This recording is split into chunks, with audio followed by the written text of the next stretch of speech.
Idara ya polisi inamtafuta dereva wa mbunge wa Kibra Peter Orero baada ya wawili hao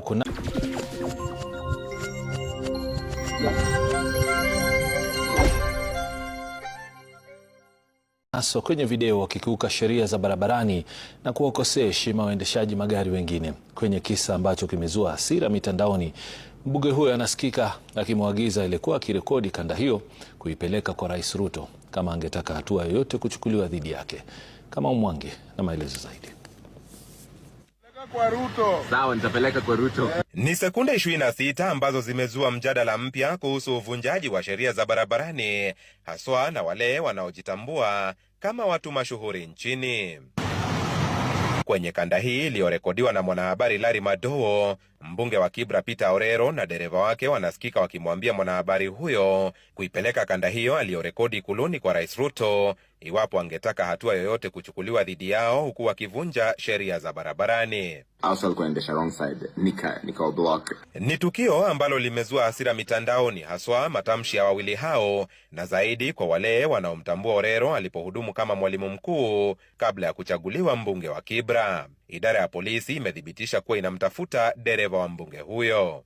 If we happen to get that clip, yes, then we'll get the registration number of the vehicle.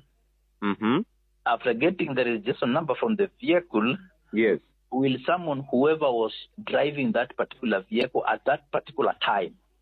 Yes. Yeah, for questioning, and then action is taken.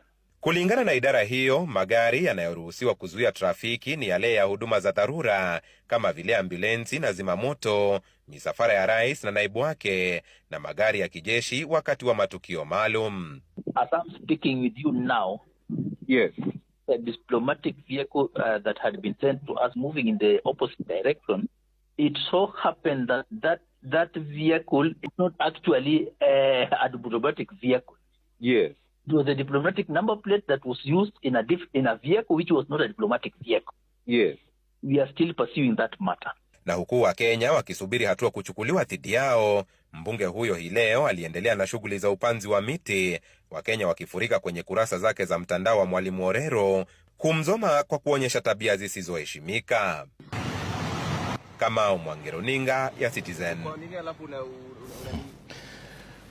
Tukipata hiyo clip tutachukua hatua. Inanikumbusha ule msemo wa polisi wakiitisha hela ya mafuta usidhani wanaitisha hongo. Kwingine kwa wanafunzi wawili